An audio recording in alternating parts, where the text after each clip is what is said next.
I am Grace Miller, 36. I work hospital billing in Austin, and on a warm Saturday in June, I made a polite call about a wedding gift only to hear my brother say, "The vows were done yesterday, and it was only for special people." 2 weeks later, another call arrived, with due dates and a mortgage he wanted me to shoulder. Then the neighborhood started to hum. The HOA sent reminders, and our family table learned what silence sounds like when money sits in the middle. So I did the only thing that kept my heart and my wallet steady. I wrote things down, I kept my voice calm, and I let facts be louder than pressure. But here is where the month turns a cafe meeting where the shine costs more than anyone admitted, a living room where truth is put on paper. And a choice every woman knows too well. Do you pay to keep the peace, or do you hold the line and keep yourself? If you have ever wondered how to stay kind without being a doormat, stay with me.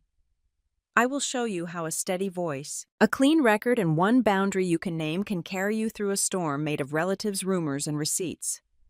On the morning of June 1st, 2024 in Austin, I called my brother to ask about his wedding. I wanted to send a gift that felt right. Not expensive for the sake of being expensive. Something that said, "I know you, I respect your marriage, and I'm glad to be part of this day." The sun came through the blinds over my small kitchen sink and lit a ribbon across the counter. The coffee maker sputtered. The street outside was quiet the way a Saturday can be when neighbors sleep late and the buses run on a softer rhythm. My thumb hovered over his name, and I told myself to keep my voice steady. I am old enough to know that some conversations are easier if you start with kindness. He answered on the third ring. I asked when the wedding would be. I said I would like to plan a gift and maybe a flight if there was going to be a ceremony. He let out a short laugh, the kind that carries more air than warmth, and said they had been married yesterday and that it had been only for special people. For a second, I did not understand the words as a sentence. They were just sounds. Then they landed. I stood looking at the thin line of light on the counter while the coffee maker clicked to a stop. I felt something in my chest shift. Not a break. More like a door closing and the latch catching on the first try. I told him I hoped it had been a good day. I said it evenly, and I mean that. I do not have the energy to fight on a morning when I have groceries to put away and a shift schedule to confirm for next week. He said it had been just right. He said they had kept it small. I said I understood. Then I ended the call. My hand was very still as I set the phone on the table. I listened to the refrigerator hum and to the second hand of the wall clock nudge forward. Time can sound loud when the house is quiet. I walked to the window and watched a jogger pass with a dog that looked like it had made peace with the heat. I thought about the word special. I thought about how people use it like a key that opens a room where only a few are allowed. I have been inside that room and I've been outside it, and at my age the view from either side is not new. What felt new was the clean way he said it. No hesitating. No apology, shaped to look like an explanation. It was swift. He had decided where to put me. I opened the Notes app on my phone and typed the date. June 1st, 2024. I typed the time, 9:12 a.m. I wrote what was said in plain language. He said they married yesterday. He said it was only for special people. I added a line I have been repeating to myself since January. Family is not a bank. That boundary is in place. I have learned that if I put the facts down while they are still fresh, the facts do not drift. People say memory is a soft thing. Paper is firmer. Even a little square of light on a screen will hold a line of truth if you ask it to. I rinsed the coffee pot and poured a cup. The first sip tasted of hazelnut and the ordinary comfort of a morning I could still claim as mine. I sat and let the hurt come in slowly. It was not a rage that needed to slam a door. It was a sadness that knew its own name. I let it sit with me. I pressed my palm flat on the table and felt the wood. I told myself to keep my dignity. I told myself that I did not need to win anything here. I only needed to hold a line I had already set. If there is one good thing about getting older, it is that you learn the value of a clean no. It would have been easy to call back and ask why. It would have been easy to list every time I had shown up when he needed a ride or a meal or a loan that was never exactly called a loan. That is bait. That is how you get pulled into a fight you did not start and do not want to finish. I opened the calendar and added a small note to the day. Wedding news. Not invited. The words looked odd on the screen. Stark. I left them there anyway. It is not my job to make them prettier. I washed the breakfast dishes and put them away one by one. I folded a load of towels and set them in the hall cabinet.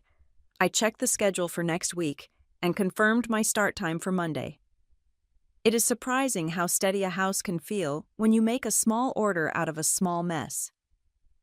The phone buzzed once and stopped. A spam call. I let it go. I thought about the last time I had seen Ethan.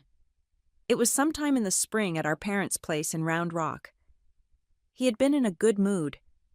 He had talked about plans that were wider than the money he had in hand. I had smiled and kept my mouth shut because I have learned that advice is a gift few people actually want. I returned to the table and opened my notes again. I read the lines and made sure they were simple. Date, time, what he said, what I heard, what I decided. Family is not a bank.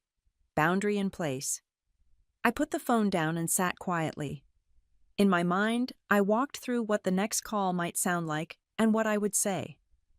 Not to rehearse a fight, to practice staying calm. I will not be surprised again. I will not ask to be included where I have been told I do not belong. I will show up where responsibility asks me to stand, and nowhere I am not invited. By late morning, the sun had shifted. The ribbon of light across the counter had moved to the wall and softened. I pulled the blinds a little lower and felt the kitchen cool down. There are days when life gives you a cut you cannot avoid. The body learns what to do with a small cut.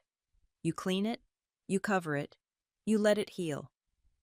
I stood there a moment longer, listening to the house breathe, and felt the sting quiet to a manageable ache. I picked up my keys. I had errands to run and a life to keep in order. The next chapter would come when it came. I was ready to meet it without begging for anything I did not owe, and without offering anything I did not choose to give. I locked the apartment and crossed the breezeway to the car, the morning already bright and heavy. The heat pressed up from the pavement, and the sky had that pale look that means it will only get hotter. I slid behind the wheel, set the radio low, so it was more murmur than music, and headed south toward the hospital district. The city moved in a slow weekend rhythm. A bus sighed at a stop. A cyclist lifted a hand. I let the quiet work on me, and my thoughts stepped back to last fall, to the single time I had crossed my own line for my brother. In September of 2023, he was between jobs. That was his phrase. Between. He wanted that space to sound narrow, like a hallway you could walk through in a few steps. I sent a Zelle transfer that covered a shortfall so he would not be penalized. It was not large. It was enough. Right after I sent it, I typed a clear message that said it was the last time. When I put the phone down, I felt something settle. A clean boundary holds when it has to. I had told him where the edge was, and I meant to stand there.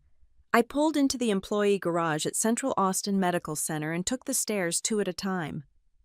The hallway smelled like coffee and sanitizer, a smell I read as people trying to do the right thing. I clocked in and scanned the day's queue: insurance codes, coverage notes, a reminder to call a patient about a missing form. Mid-morning, I carried a paper cup to the small lounge with the window that looks over a slice of parking lot and 2 live oaks that make their own kind of shade.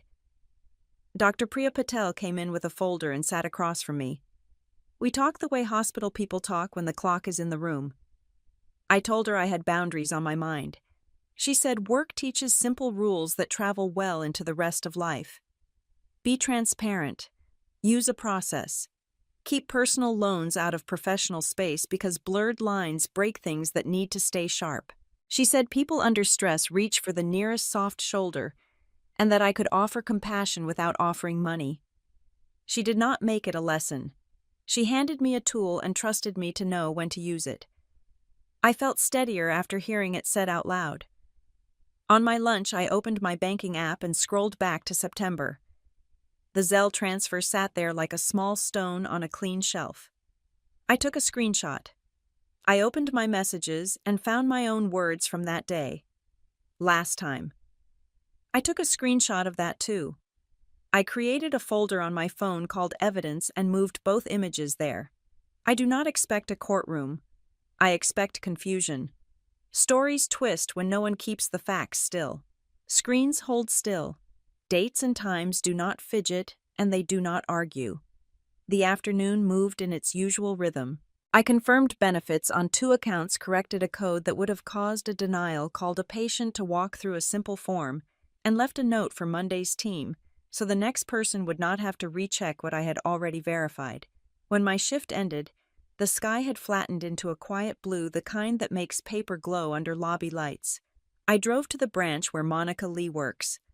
Monica and I met in high school. We are the kind of friends who can set aside gossip and go straight to the practical. I told her I needed general information and nothing more. No advice, no names. She nodded and walked me through the basics again so I could hear them in plain words. Due dates and grace periods. How a late fee can hit.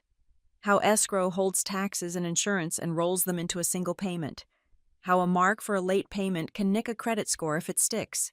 How a bank might respond if someone asks for short-term hardship relief. It was all general. She never asked for a name, and I never gave one. She printed a pamphlet that covered the same ground and slid it across the counter. I took a photo of the receipt for my files, because I like a paper trail even when it is mostly for my own memory. On the drive home, I felt my shoulders lower a notch. Knowledge does not erase a bruise, but it keeps you from poking at it to see if it still hurts. I parked and climbed the stairs and set the pamphlet on the kitchen table next to my grocery list. I opened the evidence folder and added a short note with the date. Zelle transferred in September 2023. Message stating last time. General mortgage and escrow information gathered today. I kept the words plain the way a ledger should read. American life runs better when the records are clean and the steps are written down. I warmed a bowl of soup and ate standing up because I was too tired to make a ceremony out of dinner. Then I sat and practiced the lines I would use if anyone tried to bend the past. I would keep my language calm and answer with facts. I would not argue about tone when dates will do. The room felt even again. Inside that evenness, I could hear my voice return to its normal register. It is a small victory when your own voice sounds like you. Before bed, I set a reminder to back up my photos and clear out old texts so the folder would stay intact. I did not feel triumphant. I felt steady. One feeling looks for applause, the other looks for order. I turned off the kitchen light and stood for a moment in the dim. Boundaries are doors with hinges that work. Mine was in good repair. I would keep it that way. Monday afternoon, June 17th, 2024. The heat sat on Austin like a lid, and the sky had that flat, bright look that makes you squint even in the shade. I was at my desk finishing a benefits note when my phone lit up with my brother's name. I let it ring once so I could breathe, then I answered and said hello in the same voice I use with patients who are already upset. His words came fast. The mortgage was due on the 1st. After the 15th, it counts as late. It is past the 15th. Did you send it? He did not ask how I was. He did not ask if I had a minute to talk. He stacked facts like boxes and pushed them toward me as if urgency could turn them into mine. Numbers moved across my mind the way headlines crawl across a screen. $2,150 for the mortgage. $95 for HOA dues. A likely $75 for a late fee. I could almost see the calendar square for June. Due on the 1st. Grace through the 15th. Everything after that gets a shadow. I said his name and slowed the air in my chest so the words would come out clean. Last year's help was a one-time exception. I will not pay your mortgage. I will not pay your HOA dues. You need to work with your bank. You can ask about a hardship option or a short-term plan. You can make calls and set up a path that fits your income. I can be kind, but I will not be your lender. He snapped back so quickly I could hear the breath on his phone. He said I was selfish. He said family helps family. He said other sisters know how to show up. I looked at the clock on my screen and watched the minute change. I thought about how people use the word family like a rope, how they throw it and expect you to tie yourself to their problem and call it love. I restated what was true so it would not wobble. Last September, I sent one transfer to cover one shortfall. Right after that, I wrote the words last time. Those words still stand. Today is not an emergency that belongs to me. It belongs to the people who signed the mortgage. If you call the bank, you can ask for options. If you adjust your spending, you can make room to breathe. I will not send money. I will not debate my tone. There was a soft sound like air moving across the mouthpiece. He said nothing for several beats. Then he said fine in a way that did not sound like agreement. The line went quiet and the call ended on its own small click. I stared at the screen until it dimmed and then I set the phone face down next to my keyboard. The office hummed with printers and footsteps. A cart rolled by. The world stayed ordinary. I opened my notes and made a record while the details were still sharp. Date: June 17th, 2024. Time: afternoon. Caller: Ethan. Content: mortgage due on the 1st, late after the 15th. Asked if I sent it. Response: one time held in September 2023. Will not pay mortgage or HOA. Advised to work with the bank. I added the numbers that had flickered in my head. 2,150. 95. 75 likely. I saved the note to the evidence folder. When my break ended, I finished the benefits note, returned one call, and walked a paper to the front desk so a patient would not have to wait an extra day. Work has a way of bringing you back to ground. If you stick to the process, the hard parts lose their teeth. I took the stairs down and stepped into the heat, the kind that makes the air feel close to your skin. My car felt like an oven until the air conditioner caught up. At home, I set a glass of water on the counter and stood with my palm on the cool laminate. I let the quiet reach me. The word selfish tried to circle the room. I did not let it land. At my age, I know the difference between being selfish and taking my hands off a bill that is not mine. Selfish is hoarding what someone needs to live. Boundaries are choosing not to solve what someone else created while you are being told you owe them. I ate something simple and sat in the soft chair by the window, where the light finds a way in, even when it is tired. I thought about calling our mother and decided to wait. I do not owe anyone a play-by-play. I do owe myself a calm evening. I picked up my book and read a few pages. When the room grew dim, I turned on the lamp and felt that pocket of quiet the call had tried to take from me to return to its place. My resolve held. The night did not need me to explain it any further. Sunday evening settled over Round Rock with a heat that never quite lets go. I drove up the familiar street to my parents' house. The lawn clipped tight, the mailbox leaning a little like it always has. The porch light was already on, though the sky still held color. I carried a pie from the grocery bakery, because manners matter even when nerves are tight. Inside, the air smelled like roast chicken and lemon cleaner. My mother moved between stove and table with that quick, precise way she has when she hopes food can quiet a problem. My father sat at the end of the table with the paper-folded glasses low on his nose. Ethan was there tapping one finger on his phone, eyes not meeting mine. We ate first because that is how my mother likes it. She believes a meal can soften the edges of a conversation, and sometimes she is right. The chicken was tender and the corn sweet, and for several minutes we talked about weather and the neighbor who was selling, and whether the oak in the backyard needed a trim. Then the quiet lengthened, and the topic we had all carried into the room took the empty chair at the table. My mother looked at me with that careful face she uses when she is trying to keep everyone whole. She said a month would help, just 1 month, and things would stay calm while Ethan got his feet under him. She said it would keep the peace with relatives who had ears in every corner. She said people would talk less if the bills were current. She did not raise her voice. She never does. She laid each sentence down like a napkin folded just so. My father set his glasses on the table and asked the only question that mattered. He wanted to know whose name was on the loan. He asked it the way he asks about a fuse or a pipe. Find the source, and you find the fix. He looked at Ethan, not at me. I kept my own voice even. The mortgage is in Ethan's name. I am not a co-signer. Last September, I sent one transfer to help him over a shortfall, and the message with it said it would be the last time. Those words still stand. I could feel my shoulders square the way they do when I am steady. I did not look at Ethan because this was not a stare down. This was a setting down of facts. My mother smoothed the tablecloth with her palm. She worried aloud about cousins and old family friends, and how people can be unkind when they think they have a story. She said face matters. She said weddings are meant to be joyful, and that this one had gotten off on the wrong foot, and a little help could change the tone. I knew she meant well. I also knew she understands the power of appearances, and sometimes trusts that power too much.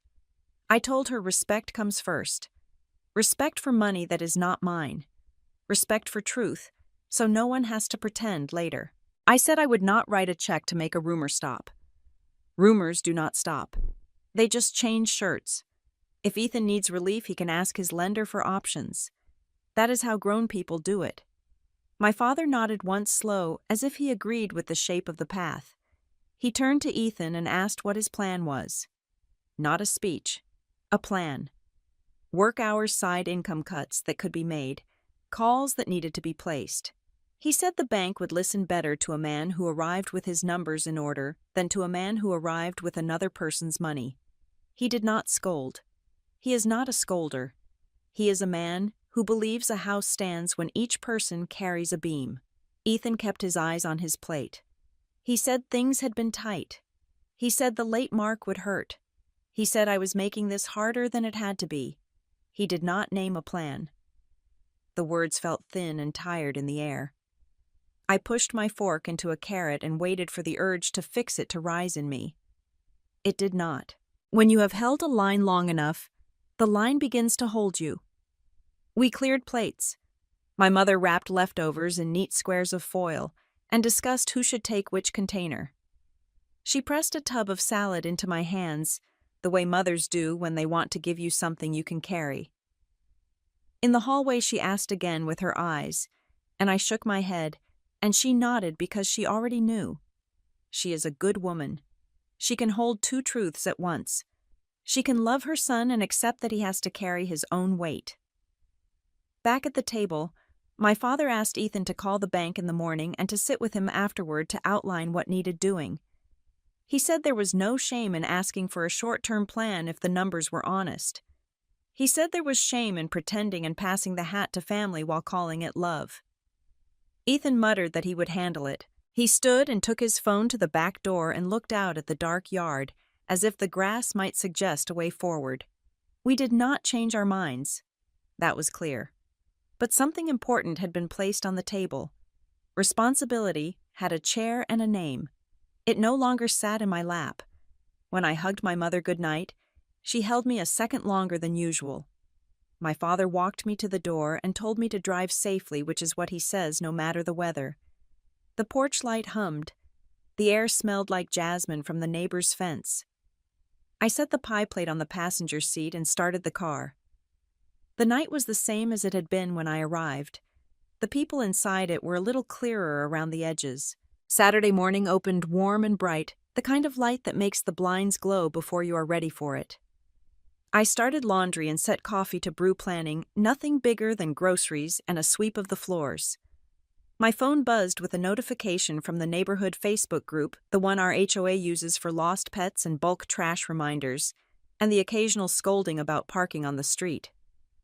I tapped it without thinking, and a post from Brett Collins sat at the top. He had written one of those tidy little paragraphs that pretends to be about standards and pride. It hinted at young couples who throw big parties and pay late at people who enjoy the look of success while letting the bills slide. The comments were already climbing. Some were polite, some were not. My name was not in it, but I knew the shape of the shadow on the wall when I saw it. A few lines down, I saw Kayla's name. She liked the post.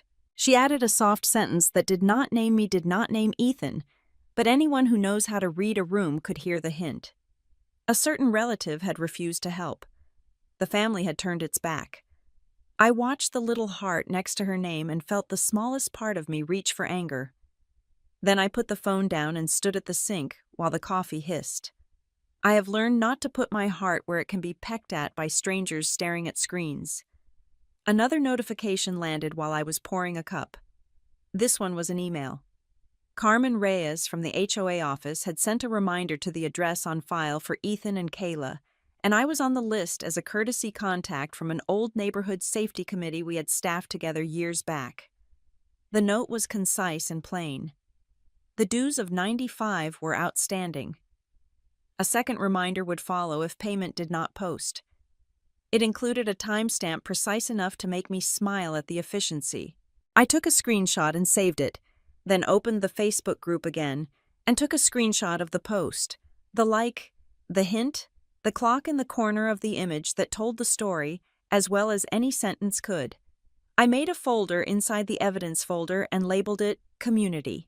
I put the screenshots inside and added a line in my notes with exact times. It felt fussy and a little clinical, but I have watched what happens when people argue about who said what and when. Screens hold still. Timestamps keep you from pretending. By mid-morning, the laundry hummed, and the apartment smelled like fresh coffee and detergent. I wiped the counters and turned on the radio. The group thread grew and multiplied like vines. Neighbors told their own stories about late fees and the difference between hard luck and bad choices. No one named names because the group rules do not allow calling people out, but everyone seemed to know who was being discussed. I let the phone face down again. It is one thing to defend yourself in a room where you can see the faces and hear the tone. It is another to jump into a digital crowd that came for the thrill of an open secret. Around noon, I drove to the store for paper towels and fruit. The parking lot shimmered, the carts clicked in their neat chain, and the man at the door handed me a wipe for the handle with a smile that did not ask for anything. I picked up what I needed, and nothing more. At my age, I have learned how to leave a temptation sitting right where it is. I came home, put groceries away, and checked the group again. A kinder neighbor had posted a reminder to keep things civil and to remember that hardship can knock on any door. I felt grateful for that small voice in the stream. Civility is a thin fence, but it keeps some dogs in. Late afternoon brought a text from Ethan. The neighborhood was buzzing, he said, and the word buzzing sat there like a gnat. He wrote that I had made trouble by refusing to help, that people were talking, that this was what I wanted. I read the screen twice. I did not answer right away. I put the phone down and washed an apple and cut it into neat slices. I ate them one by one and listened to the slow machine of the ceiling fan. When I picked the phone back up, I typed a short response. I told him I had not posted a word. I told him the people talking were the people who liked the attention of a rumor. I reminded him that the HOA had sent a reminder because of a bill, not a cousin. Then I set the phone down again and gave myself an hour to read in a quiet room. At dusk, I stepped onto my small balcony and watched a woman walk a dachshund along the sidewalk. The day had not changed the size of my life, and that steadied me. A boundary had been tested in a new way out in public where opinion can feel like weather. It was held. The screens might have their noise, but they also had their facts, and I kept both in the same folder. Dr. Patel's words came back to me as if she had set them on the counter with the mail. Be transparent. Use a process. When there is a process, chaos has fewer places to take root. Later, as I rinsed the last plate from dinner, another text from Ethan popped up. He said everyone knew now. He said people were choosing sides. I wiped my hands and answered that I was not a side to be chosen. I was a woman in her own home, keeping her own accounts clean. I told him he could make a plan and call his bank on Monday. Then I wished him a quiet night. He did not write back. The silence did not feel like a win or a loss. It felt like a pause, and pauses are useful. They give a person time to decide what kind of adult they want to be when the morning comes. By midweek, the air had that stretched, thin feeling Texas gets, when the heat has been stacked day on day. I was packing my lunch in the early afternoon when my phone buzzed with my mother's name. Her message was careful and kind, the way she is when she is trying to balance two loyalties. She wrote that I had once promised to step in if there was an emergency. She wrote that this sounded like one. She asked me to consider it for the sake of peace. I stood at the counter with my hand on the bread knife and felt the old tug that starts in the chest and runs straight to the wallet. I set the knife down and opened the evidence folder. The screenshots from last fall waited there like small square witnesses. First, the Zelle receipt from September 2023. Then my message said it was the last time. I added captions on each image with date and time in a plain font. I wrote a short note to my mother in the same steady voice I've been practicing. I told her the record showed one transfer and a clear boundary. I told her I would not call a boundary unkindness. I hit send and watched the dots appear and disappear as if the phone was breathing. While I waited, I called the bank's main number and listened to the automated menu. I pressed the number for general information and heard the neutral voice read out a list of policies. Payment due on the 1st. Late after the 15th. Late fees assessed according to the terms on the note. Possible credit reporting if a payment is more than 30 days late. Options for short-term hardship relief that require a call from the account holder. A reminder that no one will discuss any specific account without the proper authorization. It was the voice of a system that exists to keep facts in their lanes. I ended the call with no names spoken and no files opened. I wrote down what I had heard in a small notebook I keep for things that matter. My mother's reply arrived in a tone that felt quieter than her first message. She said she had read the screenshots. She said she did not remember the last timeline being so clear. She said she hated that we were in this position and that she wished the wedding had been done in a way that welcomed everyone who loves each other. Then the messages stopped. I did not try to fill the silence. It was hers to sit with. Silence is not always a threat. Sometimes, it is the space where a mind can walk itself from wish to reality. I took my lunch to the small table by the window and ate slowly, even though the food had gone cool. I thought about the difference between a promise and a pattern. A promise is a single point on a line. A pattern is the line itself. I had made no promise. I had allowed a pattern once and then named it finished. It felt important to separate those two ideas in my own head so that I could carry them calmly into any room that tried to confuse them. In the late afternoon, a robocall hit my phone with a pitch about energy rates, and I let it die without a touch. I brewed tea and wiped the counter and ran a load of towels. I am not sure why small order settles big feelings, but it does. The clack of the washer, the hiss of the kettle, the neat line of cups in the cabinet. I opened the evidence folder again and created a new note that said, "Midweek contact from Mom. Claim that I promised in an emergency. Send screenshots with timestamps. Called the bank automated line for general late payment information only. No account access. No names." I saved the note and felt the day lift half an inch off my shoulders. Toward evening, I stepped outside on the breezeway. A neighbor carried a sack of takeout and nodded with the easy politeness of people who live close but do not pry. The sunset was all light without drama. I stood there long enough to hear the cicadas start. I thought about the wedding that I was not invited to, and the word special rolling around like a marble in a drawer. I thought about the way a story can be stitched with 3 or 4 sentences and handed to you as if you had spoken them yourself. I do not accept borrowed words anymore. Back inside, I wrote one more message to my mother. I told her I loved her. I told her that I understood why she wanted quiet in the family. I told her that quiet built on pretending is not quiet that lasts. I reminded her that a bank will talk to the person on the loan and that a plan from Ethan would impress a lender more than money from a sister. Then I put the phone down face first and let the room return to its normal hum. The evening was soft and uneventful, which is a blessing after several days of spikes. I read a few pages of a book, watered a plant that had started to lean, and set out my clothes for the morning. When I turned off the lamp, I felt that rare certainty that comes when facts are the ones doing the work. The truth had been placed back in the center of the room. Anyone who wanted to see it could. I did not need to guard it or argue it. I only needed to keep walking in a straight line. I parked near the shops at the Domain where the breeze carries equal parts perfume and food court fryers. The plaza was busy without being loud. People in sneakers and sundresses drifted between shade patches as if they had all agreed not to hurry. I chose a cafe with wide windows and steady air conditioning. I arrived a few minutes early because I wanted the first calm to belong to me. I ordered an iced coffee and picked a table by the glass. My hands felt steady as I set my phone down and opened the folder that has become my small guardrail. Evidence sat there in neat squares. I enlarged the message from September 2023 so there would be no squinting or second-guessing. Ethan came in first, sunglasses pushed up into his hair, that quick, restless look he gets when he is trying to appear relaxed.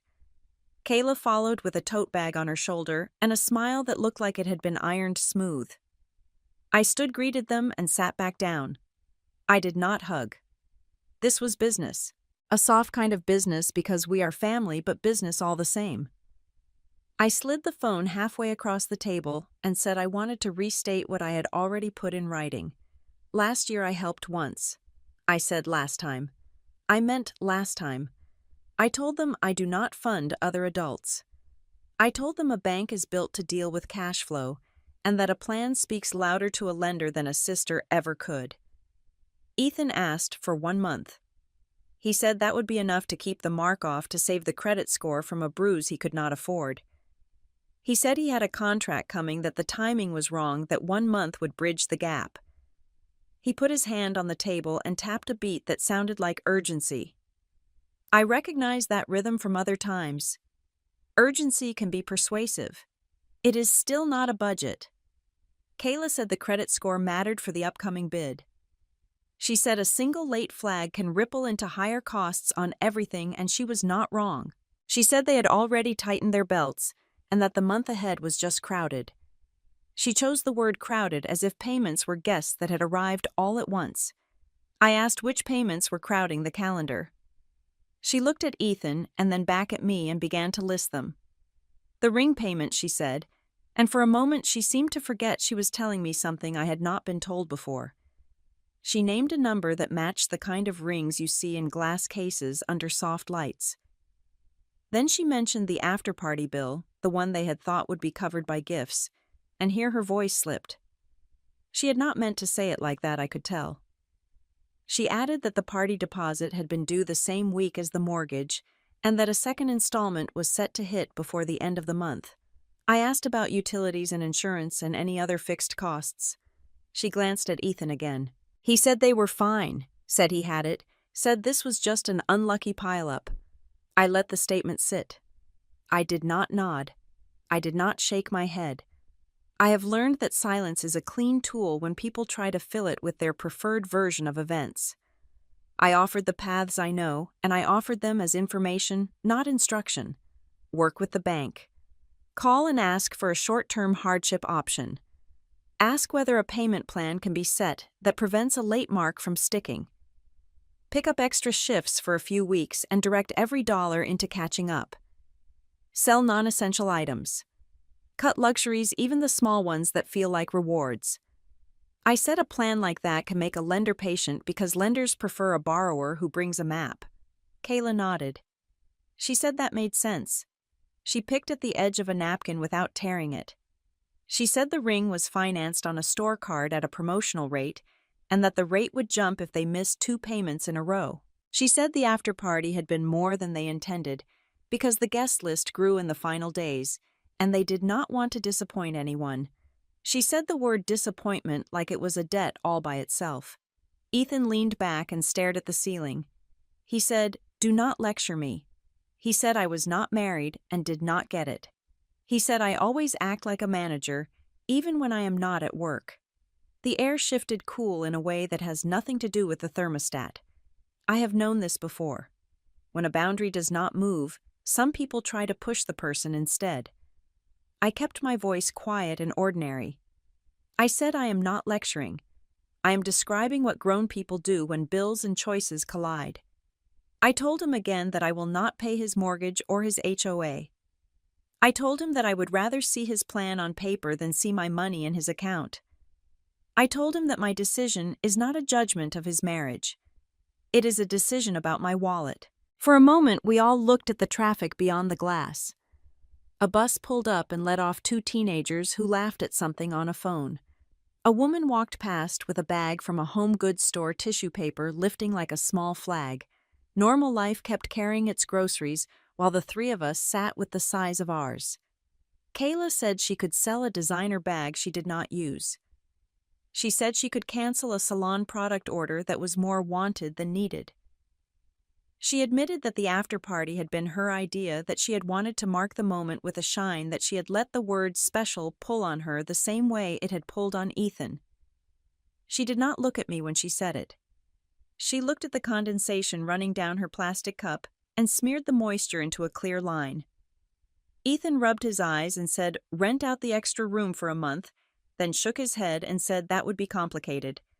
He started to say he would figure it out and stopped. I waited for the part where I might be tempted to fill the space with suggestions and found that the urge did not arrive. The line I set in September was still holding. I stood and reached for my wallet. I told them I would get my coffee and head out. Ethan started to protest that I did not need to pay for myself, then let the words fall apart. Kayla said thank you for the conversation in a tone that was softer than the one she had used online. I walked to the counter, paid, and picked up my receipt, because I am a woman who likes to leave rooms with her papers in order. Outside, the heat came up from the pavement again and the sun found my shoulders. I took a breath and felt both sad and clean. Sad for the ways a celebration had turned into a month that could not carry itself. Clean because I had not called a boundary unkindness. I crossed the plaza slowly and passed a jewelry store with its lights angled to make stones flash like daylight caught in a net. I kept walking. I got into my car, set the coffee in the holder, and sat while the air conditioner found its power. Then I drove home to a small apartment that fits me, a calendar that I honor, and a rule that is old enough now to stand on its own 2 feet. I called my parents and asked for a family meeting in the living room. No side calls, no small talks in hallways. We needed one room and one set of ears. Late Sunday afternoon, I drove back to Round Rock. The heat lay low over the street, and the porch light blinked on even though the sky still carried a pale blue. Inside the living room looked the way it always does on Sundays. The news turned down low coasters lined up on the coffee table, the scent of lemon oil on the wood. My mother sat straight in her chair with her hands folded. My father took his usual spot at the end of the sofa, glasses tucked into his shirt pocket. Ethan stood by the window looking out at the yard. Kayla sat near the arm of the couch with her tote bag at her feet, and her phone face down on top of it. I stayed standing for a moment, so the weight of the meeting belonged to the air, not just to my voice. Then I sat in the chair across from my parents and told them I would keep this simple. I said I wanted to place the facts on the table where everyone could see them, because facts do not enjoy being passed from ear to ear like a secret. I recounted the timeline in clean steps.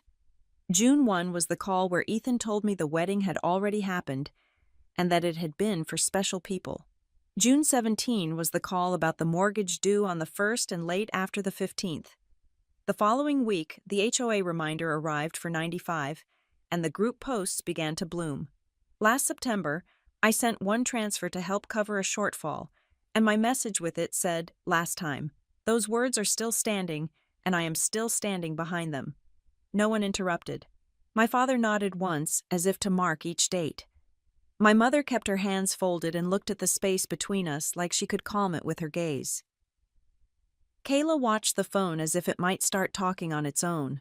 Ethan moved from the window to the edge of the chair and sat there with his knees apart and his elbows on his thighs. I said that from today forward I would summarize any significant exchange in writing. Not speeches. Summaries. Dates, times, and plain language. I said I would not discuss family matters through a third party. Not through my mother, not through cousins, not through neighbors with fast thumbs. If someone needed to speak to me, they could reach me directly and I would answer directly. If anyone needed information, the information would be the same, no matter who asked for it, because that is what the truth does best. It stays the same shape in any light. My father nodded again. He said that sounded like a good plan and that plans are how houses hold. My mother said nothing. She pressed her fingertips to the bridge of her nose and breathed slowly. I could see that she wanted a kinder world than the one we had made, a world where no one had to write things down, because no one would twist them. I wanted that world too. I trust this one more. Ethan lifted his head and looked at me like I had stepped onto a stage. He said I was trying to shame him. He said I loved a record because a record lets a person show off the parts that make them look clean. He said I had been parading the word boundary around like a flag, and that the family had to live under it whether we liked it or not. His voice was not loud. It was tight like a rope pulled the wrong way. I answered without changing my volume. I said truth does not shame anyone. Truth protects the person who refuses to lie. A record protects everyone because it keeps rooms from turning into rumors. I reminded him that I am not a lender and I am not his bank. I reminded him that the lender he does have is open on weekdays and reachable by phone, and that a plan from him would carry more weight than money from me ever could. I said there would be no more conversation through other mouths about what I had promised, because I had not promised. I had said last time, and I had meant it. Kayla cleared her throat and said they had underestimated how crowded the month had become, that the party and the ring and the deposit had stacked themselves up. She said she had let the day carry her, and had not kept a ledger as tight as she should have. She did not try to make it my fault. She did not apologize either. It was the honest middle where people can start again if they want to. My mother asked if we could find a way to talk that did not feel like a courtroom. I told her this was not a trial and no one was on a stand. This was a family putting chairs in a circle and agreeing on how to speak so that no one had to guess later. I told her I would always answer her when she called, and that I would always love her more than any argument in any room. My father asked Ethan if he had a plan. Not a hope. A plan. He spoke the word plan like he was fitting a beam into its notch. He said the bank expects numbers and steps, not feelings. He said anyone can make a mistake, but a man grows when he can make a path out of the mistake and walk it. Ethan said he would call the bank on Monday. He said he would ask about hardship options and payment plans, and he said it in a tone that wanted us to stop watching him. I told him I wished him success, and I meant it. I want my brother to stand on his own, not to stand on my shoulders. I said I would not add my money to their month. I said I would write a short note after this meeting with the dates we had named and the decisions we had made so no one had to lean on memory alone. Silence came then. A long one. It did not feel like a threat. It felt like a room cooling after the oven turned off. My mother reached for the tissue box and dabbed at both eyes, though she was not crying. Kayla picked up her phone and set it back down without looking at the screen. My father settled back into the sofa and rested one ankle on the opposite knee like he does when he has decided something is settled. Ethan put his hands on his knees and stared at the carpet. The clock in the hall marked the seconds. Nothing dramatic happened. Something important shifted. We ended it with ordinary gestures. My mother asked if anyone wanted tea. I said I had to drive and would pass. My father stood and told me to text when I got home. Kayla said she would email a list of their bills if the bank offered options, so I would know the situation. I told her to send that to Ethan's lender and to keep a copy for themselves. I told her they did not need to send me anything unless they simply wanted me to know they had a plan and that they were following it. I hugged my mother and felt her bones and strength under the cardigan. I squeezed my father's hand. I nodded to Kayla. I looked at Ethan and said, "Take care." Then I stepped out onto the porch, where the jasmine smelled familiar and the porch light hummed, and the air felt no cooler than when I came in. I walked to my car with my bag light on my shoulder and my mind lighter than it had been in weeks. The structure of how we would speak to each other had been reset. The room behind me had not turned into a better world. It had turned into an honest one. That will do for now. Early the next week, the mail arrived with the bluntness only official envelopes carry. Ethan sent me a photo of a late notice from his lender, the kind with bold print that speaks in short sentences. Payment due on the 1st. Late after the 15th. Assessing a fee. Possible credit reporting if delay continues. 10 minutes later, my inbox pinged with a copy of the second reminder from our HOA. Dues of $95 still outstanding, payment portal link provided, date and time stamped like a stopwatch. I sat at my kitchen table with a glass of water and read both twice. The notice was not cruel. It was a clock. It did not insult or scold. It counted. I looked at the calendar square for June and could feel how the month had grown crowded. Mortgage on the first grace through the 15th, then the shadow that comes when a bill outstays its welcome. I put both images in the community folder and added a line to my notes. My phone rang before I could stand. Ethan's name filled the screen. His voice was softer than it had been, the edge filled by something heavier than anger. He said he needed to get through the month. He said he would call the bank, but he wanted to know if I could float him until the contract hit. He did not say the word selfish. He did not say family helps family. He sounded like a man looking for a board in water. Numbers moved across my mind in their now familiar order. $2,150 for the mortgage, $95 for the HOA dues, a likely $75 for the late fee, grocery money and gas money and all the little line items that take bites without asking. I took one breath slow enough to taste the mint I had chewed after lunch and let my words line up. I said, "Didn't I tell you?" I said it the way you say a door is closed without slamming it. I reminded him that last year's help was a one-time exception and that I would not pay his mortgage or his HOA. I told him again that the lender will work with the person on the note. I told him a plan from him would be worth more than money from me. I kept my tone level so the words could carry their own weight. He was quiet for several beats. Then he said he understood. He said he did not like it, but he understood. He asked what I would do if it were my mess. I said I would call the lender and ask for a hardship option that prevents a late mark from sticking. I would scrub the budget like a pan after a burn and cut anything that did not keep a roof lights and work rolling. I would sell what I did not need. I would pick up extra shifts. I would tell my wife the truth. He said he would make the calls. He sounded tired in a way that belongs to grown people who have run out of angles. He thanked me, which surprised me, and then he said he would keep me posted. I told him that was not necessary. I told him to keep the lender posted and to keep himself honest. I wished him luck. The line ended on its small, clean click. The kitchen settled around me like a room after a storm when the leaves are still dripping but the rain has walked off. I opened my notes and wrote down what had happened while the edges were still sharp. Early week late notice from lender photo received.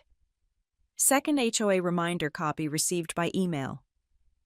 Ethan called, it to get through the month. Response recorded. Did not send funds.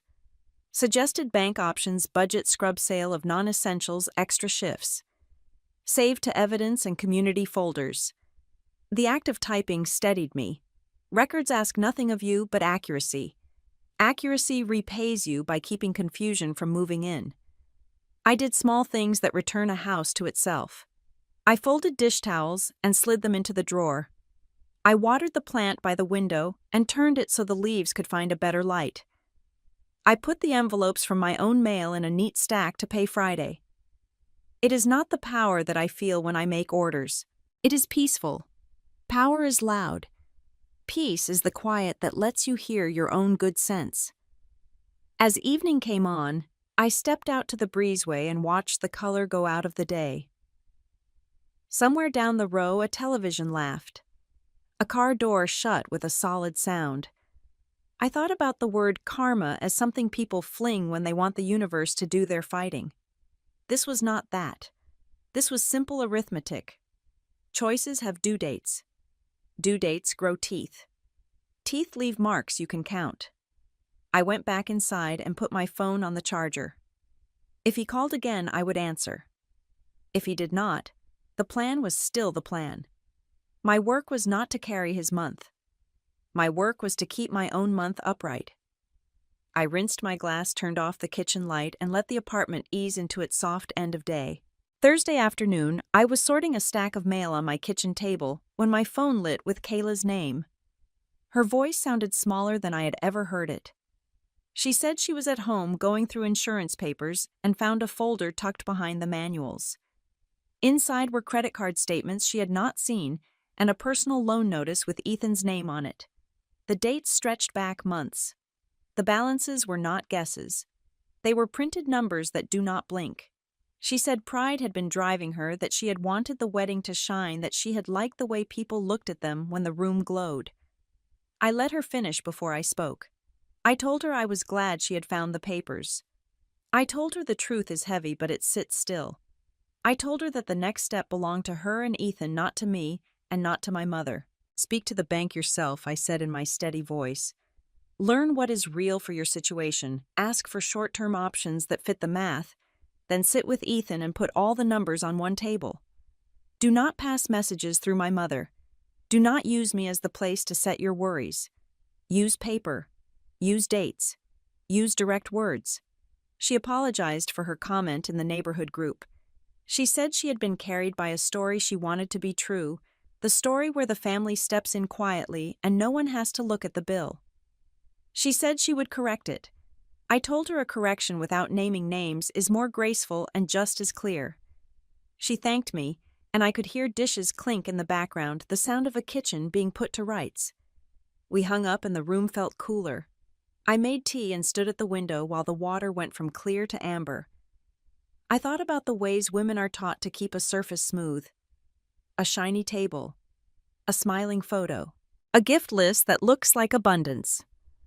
The trouble with surfaces is they crack when there is no structure under them. Pride is a thin board. It bows when you set a mortgage on it. By early evening, I saw that Kayla had deleted her old like and her hint on the Facebook group. In its place was a small, neutral note from her account. A reminder that each household is responsible for its own spending. No names, no heat. Just a sentence that sets a line without throwing a stone. The comments stayed quiet. Even the quick hearts seemed to know this was not a post to feed on. Later that night, my father sent a text asking if I could swing by their place. He said Ethan had stopped in. The drive to Round Rock felt shorter than usual, maybe because the evening air was soft and the highway moved like a slow river. I found them in the kitchen at the old oak table, where 1,000 family decisions have been made. The overhead light was warm. My mother had a hand on a mug she was not drinking. My father sat back with his glasses in his shirt pocket again. Ethan was turned slightly in his chair, elbows on knees like a boy who had been called in from the yard. He said he had been wrong.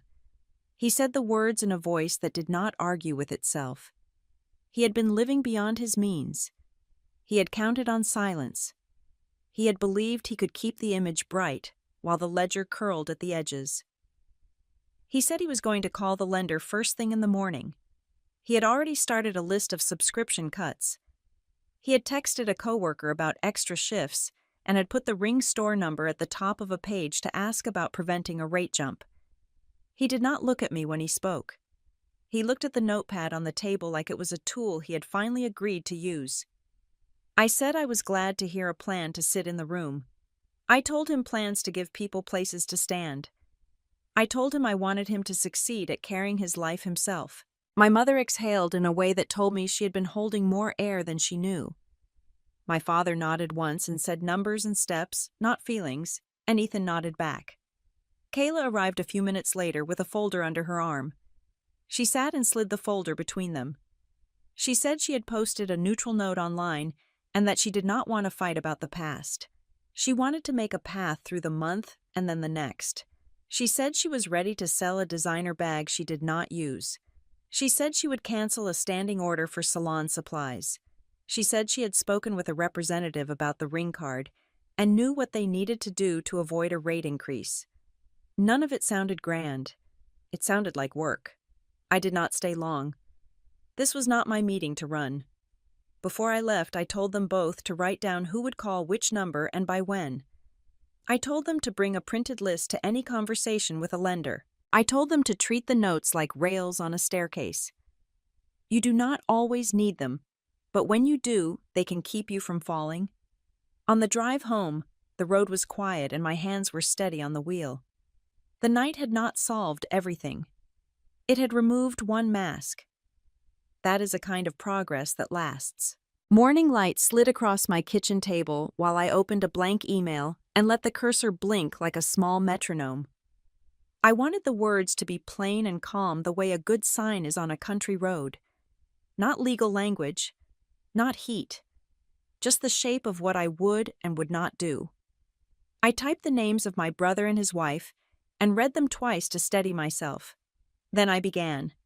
I wrote that I would not pay any mortgage or HOA dues. I wrote that if anyone asked to borrow in the future, the request must include a repayment plan and proof of income. I added that I do not encourage borrowing and that I am not a lender. I kept each sentence short so it could stand on its own feet. I reminded them that any important exchange from this point forward would be summarized in writing to prevent misunderstanding. I said I would answer direct questions directly. I said I would not use a third person to carry messages. I read it aloud in a whisper to check the music of it. No spikes, no soft spots, just a steady line. I deleted a phrase that sounded like a lecture and changed a word that felt sharper than I meant. I put in a line that thanked them for keeping their conversations with me respectful. I did not need to be right. I needed to be clear. When the letter felt clean, I added the subject in simple words so no one would have to guess what it contained. Then I hit send and watched the message disappear like a small boat moving into a quiet channel. I saved a copy in the evidence folder and added the date and time in my notes. I poured coffee and stood at the window while the first sip softened the morning. Next, I called my mother and asked if I could stop by after lunch. She said yes in that bright tone she uses even when there is strain under it. I drove to Round Rock with the radio low past grocery stores and dry cleaners and playgrounds I could name by the sound of their swings. My mother met me at the door with a dish towel in her hand and that look that says we will be gentle with each other. We sat at the kitchen table where we solved what we could and survived what we could not. She sighed about the family name. She worried about cousins and old friends. She said, reputation matters in a way that I felt in my bones because I was raised to believe the same thing. I listened until she ran out of sentences. I told her the best reputation is built on truth. I told her the truth is not always smooth, but it does not break in your hands. I said that writing things down keeps people from turning stories into shapes that suit them. I told her I had sent an email that set my boundary in ordinary words, and that it said I would not pay mortgage or HOA dues, and that I do not lend. I told her it also said any future request to borrow would have to come with a plan and proof of income. I told her I do not encourage borrowing. I reminded her that I will always answer her calls and that I love her more than any conflict we might stand in. She reached for my hand and squeezed it, and I felt the years of work that live in her fingers. She said she did not want anyone to think we are a family that turns away from one another. I said we are a family that tells the truth. We sat for a minute with that small difference and discovered it was smaller than we feared. My father came in from the yard with clippings on his shirt. He asked if we wanted tea. He said a plan written down is worth more than a speech spoken twice. I smiled, because he always knows how to make a point without drawing blood. I stayed long enough to help stack dishes and wipe the counter. When I hugged my mother goodbye, I felt her ribs and her strength under the sweater. I kissed her cheek and told her I would text when I got home. The drive back felt shorter. The highway moved like a calm river, and my shoulders loosened one notch at a time. At home, I watered the plant by the window, fed the cat that has decided I am hers, though she lives with my neighbor, and opened my inbox. There was no reply yet. That was fine. Plain words can take time to land. I handled a few small chores. I paid my own electric bill and made a note for the dentist appointment on Thursday. It gave me quiet pleasure to see my month line up the way I had set it. After dinner, I took a short walk and let the heat of the day slip off my skin in the shade. Back inside, I made tea and sat with a book. Late at night, my phone buzzed on the table. It was a text from Ethan. A single line said that he would handle it. There were no extra words. There was no charge in the air. I let out a breath I did not know I had been holding. I typed a reply that wished him steady work and a clear head. I told him he could keep me posted if he chose, but that he should keep his lender posted for sure. I kept it short and kind. I opened the evidence folder again and added one more line to the notes. Send boundary email with plain terms.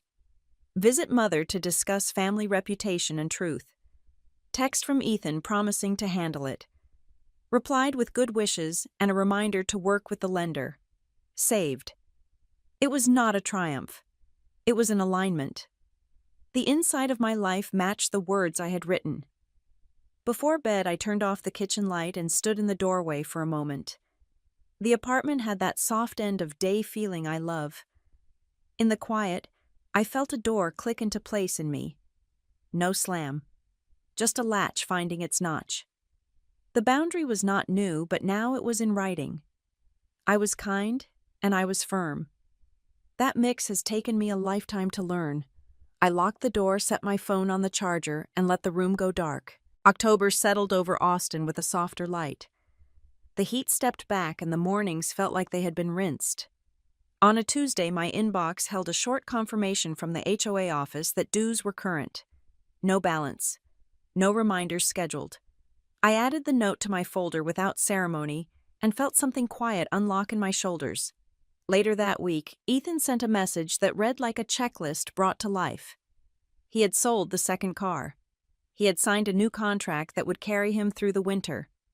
He had set his payments to run on a schedule that did not ask anyone for rescue. I read it once and then again, not because I doubted it, but because steadiness can still surprise you when you have been living in a month full of edges. We met for dinner on a Friday at a small place off the service road in North Austin, the kind with vinyl booths and a chalkboard list of pies. My parents slid into the booth first. My father ordered coffee even though it was evening because he is a creature of habit. My mother studied the menu like there were still new choices to be found on it. Ethan walked in wearing a shirt that looked like it had been ironed, and that small effort felt like a note tucked into the meal. Kayla followed with a plain tote and no lookout smile, just a real one that reached her eyes. The dinner itself was unremarkable in the way I had been craving. We talked about traffic and a broken sprinkler head and a neighbor who paints birdhouses in his garage. No barbs, no coded statements. When the plates were half empty, Kayla met my eyes and said she was sorry for the way she had handled the month of noise, not with a speech, but with a few true sentences. She said finding those statements and that loan had shaken her awake. She said she had been in love with the shine. She said she had confused attention with respect. I listened and nodded once because sometimes a nod is the right size for an apology that arrives on time. Ethan kept his hands flat on the table and said he had been wrong about more than money. He said he had leaned on silence and the assumption that someone else would tidy up what he had scattered. He said the lender had been decent with him once he brought numbers and dates and a plan. My father nodded at that, a small approval that means more than any lecture. My mother touched the salt shaker and then set it down, and I could see relief move through her like a wave slipping under a pier. It did not show off. It did not need to. We ordered pie, not because we were celebrating, but because endings go down easier when they taste like cinnamon. Kayla asked about my work schedule, and I told her about my morning shift. She said she hoped it would be a calm one, and that hope landed like a blessing rather than a wish. We did not circle the wedding or the word special. We did not need to. The meaning had already been lifted up and set back down in a different place. I left a little early to iron a blouse and set a lunch for the next day. In the parking lot, the air was cool and smelled faintly of rain that might come later. My mother hugged me and said to drive safely. My father touched my shoulder the way he does when words would be more than necessary. Ethan said he would see me soon and that he was on track with his schedule. Kayla squeezed my hand and held it a second longer than courtesy requires. None of it was grand. All of it felt like a house repaired from the inside. Driving home, I thought about the phrase that had started this run of days. Only for special people. It had once sounded like a door shutting in my face. Now it sounded like a standard I could live with. The special had nothing to do with a guest list, nothing to do with the glaze of a photo.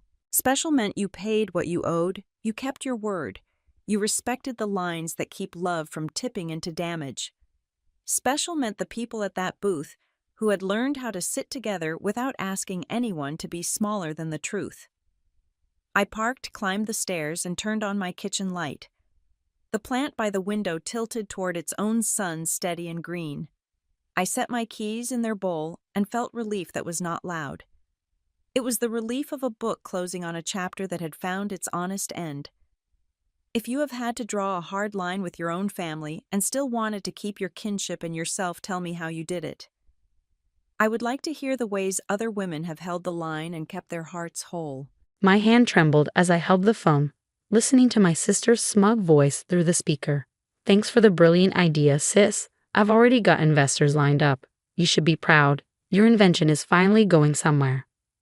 My name is Olivia Chen, and at 32, I had just discovered my sister Amanda had stolen my life's work. A revolutionary water filtration system I'd spent 3 years developing in my garage. The worst part? She'd found my prototype and research notes while helping me move apartments last month. You can't do this, Amanda, I said, keeping my voice steady despite the rage building inside me. That filtration system is my work. Every design, every test, every failure and success. It's all documented in my research journals. She laughed, the sound sharp and dismissive. Oh please, sketches in a notebook don't mean anything. I've already got the provisional patent application ready to file. Face it, you were never going to do anything with it anyway. You're too afraid to take risks. At least I have the courage to make it happen. I gripped my desk, memories flooding back of all the times Amanda had taken credit for my achievements. In high school, she claimed my science project as her own, winning first place while I stayed silent. In college, she borrowed my research paper for inspiration and somehow ended up submitting an almost identical version to her professor. Every time, our parents brushed it off. Sisters share everything, or don't be so selfish, Olivia. But not this time. This wasn't just another school project. This was my future. I've got meetings with investors all week, Amanda continued, her voice drooping with fake sympathy. Don't worry, I'll make sure the family name shines bright. You can go back to your safe little research job and... I hung up, my hands still shaking but now with determination rather than anger. Walking to my home office, I opened my safe and pulled out a thick manila envelope. Inside was something Amanda didn't know existed, my official patent application, filed 6 months ago when I first caught her snooping around my prototype. I learned from experience that my sister couldn't be trusted, so this time, I'd been prepared. Every test result, every design iteration, every piece of documentation had been properly notarized and filed. I even kept video logs of my development process, all time-stamped and backed up securely. My phone buzzed again. Amanda, no doubt calling to continue gloating. Instead of answering, I emailed my patent attorney. It's happening exactly as we predicted. Time to proceed with phase 2. I smiled, thinking of the shocked look that would soon replace Amanda's smug expression. She thought she was so clever, but she just walked right into a trap 3 years in the making. Sometimes the best revenge isn't about getting even. It's about being 10 steps ahead. The next week unfolded exactly as I'd anticipated. Amanda paraded around town, meeting with potential investors, making grandiose promises about her revolutionary water filtration system. Each time she posted on social media about her breakthrough innovation, I documented it, adding to the steadily growing file my lawyer was building. My parents called, of course. Olivia, why can't you be supportive of your sister? My mother pleaded. She's finally found her passion. You know how much she's struggled to find her path. I sat in my home office, staring at the wall of technical drawings and certification documents I'd accumulated over 3 years of work. Mom, that's my invention. Every single aspect of it. Amanda stole my research, my prototype, everything. Don't be ridiculous, she scoffed. Amanda showed us all her work. She has diagrams, test results, everything. Why would she lie about something like this? I closed my eyes, remembering every time they dismissed my complaints about Amanda's behavior. Every time they told me to be the bigger person while she took credit for my achievements. You'll see soon enough, I said quietly, ending the call. 3 days later, Amanda hosted a big presentation for potential investors at the city's most expensive hotel. She'd invited the entire family, local media, even my old professors from engineering school. The irony wasn't lost on me. She'd gathered all the witnesses I needed in one place. I arrived early, taking a seat in the back row. Amanda spotted me and smirked, probably assuming I was there to watch helplessly as she claimed my work as her own. She had no idea she was about to walk into a carefully laid trap. Ladies and gentlemen, she began, standing proudly next to my prototype. I'm excited to present a breakthrough in water filtration technology. This system, which I've developed over the past year, represents a complete revolution in how we think about water purification. I watched as she clicked through slides that were clearly copied from my research documents, explaining concepts she barely understood. The investors nodded appreciatively, taking notes. My parents beamed with pride from the front row. Then Amanda reached the technical specifications, the part I've been waiting for. As she confidently rattled off numbers and processes, I pressed send on an email I prepared earlier. Exactly 30 seconds later, the hotel's AV system experienced an unexpected technical difficulty. The screen behind Amanda suddenly switched to a different presentation. My original pitch deck from 2 years ago, complete with dated timestamps and my signature on every slide. Amanda faltered, her professional demeanor cracking slightly. There seems to be some technical issue. That's when my patent attorney stood up from the middle row. Actually, Ms. Chen, there's no technical issue. I'm Richard Maxwell, representing the patent holder of this technology, your sister, Olivia Chen. The room went silent. Amanda's face drained of color as Mr. Maxwell continued. We have extensive documentation proving Ms. Olivia Chen's ownership of this intellectual property, including a patent application filed 6 months ago. Additionally, we have evidence of your unauthorized access to and attempted theft of this technology. He gestured to 2 people in suits who had been quietly filming the entire presentation. Representatives from the patent office are here as witnesses. Every claim you've made today about inventing this technology constitutes patent infringement and intellectual property theft. Amanda grabbed the microphone, her voice shrill. This is ridiculous. I developed this system. I have proof. You mean these? I finally spoke up, walking to the front of the room with a stack of papers. Your proof is actually copies of my research journals, the ones you photographed while helping me move. Every page is dated, notarized, and backed up with video documentation of my development process. Would you like me to play some of that footage for your investors? The room erupted in murmurs. Investors began gathering their things, shooting disapproving looks at Amanda. My parents sat frozen, their earlier pride replaced by shocked disbelief. I can explain, Amanda stammered, but it was too late. Mr. Maxwell was already distributing cease and desist orders to the investors, along with evidence packets documenting her attempted theft. I turned to the crowd, my voice clear and professional. I apologize for this disruption. For those still interested in the actual technology, I'll be holding a legitimate presentation next week. My team will contact you with details. As people filed out of the room, Amanda grabbed my arm. How could you do this to me, to your own sister? I gently removed her hand. No, Amanda. The question is, how could you do this to me, again?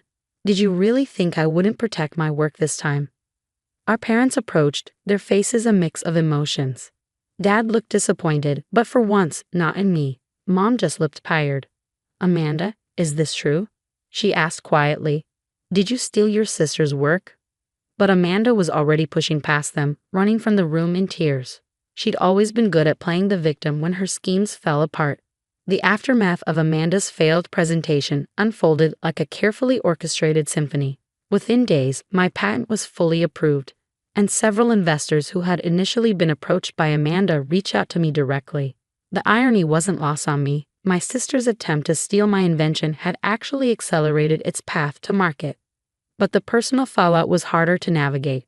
Amanda barricaded herself in her apartment, refusing to speak to anyone.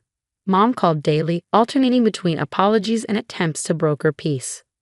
Can't you drop the legal proceedings? She pleaded one evening. She's your sister, Olivia. She's suffering. I sat in my newly rented lab space, surrounded by improved prototypes of my filtration system. Mom, actions have consequences. Amanda needs to learn that she can't take what isn't hers. But she's family. Yes, she is, I interrupted, which made her betrayal even worse. How many times have you told me to let it go when she took credit for my work? How often did you dismiss my feelings because that's just how Amanda is? The silence on the other end was telling. Dad, surprisingly, took a different approach. He showed up at my lab one afternoon, looking older than I'd ever seen him. I owe you an apology, he said, examining my latest prototype. We failed you, Olivia.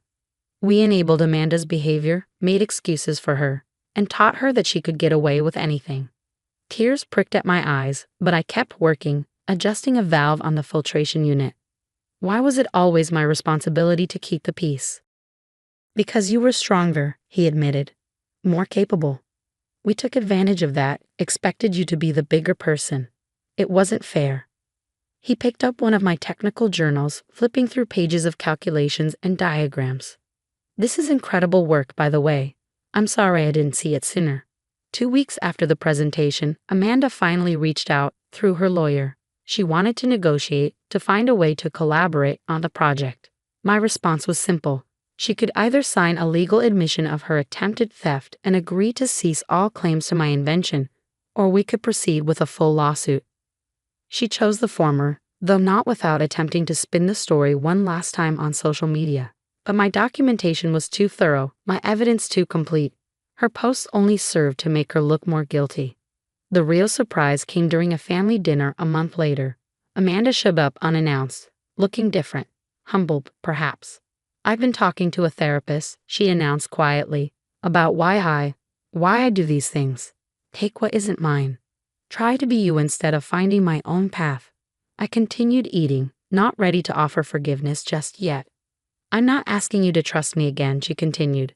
I know I've destroyed that, but I am sorry, Olivia, truly sorry. Looking at her, I saw something I'd never seen before. Genuine remorse, not just regret at being caught. Thank you for saying that, I replied carefully. But you're right, trust has to be earned. 6 months later, my water filtration system launched to significant acclaim. The technology was being implemented in several developing countries, providing clean water to communities that desperately needed it.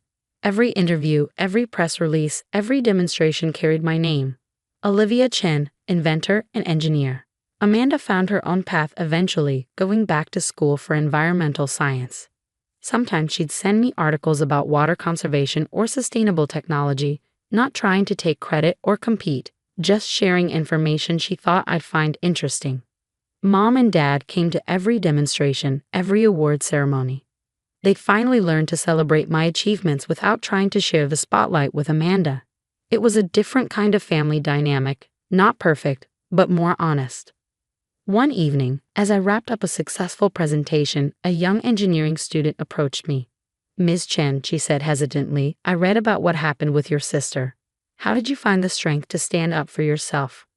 I thought about the years of preparation, the careful documentation, the quiet determination that had led to this moment. I learned that protecting your work isn't selfish, I told her. Standing up for yourself isn't wrong. Sometimes the hardest people to stand up to are family, but that doesn't make it any less necessary. Later that night, I added another entry to my project journal, not technical specifications this time, but a simple truth I'd learned through all of this. Success isn't just about creating something innovative. It's about having the courage to protect it, nurture it, and ensure it reaches its full potential, even when that means standing up to the people you love.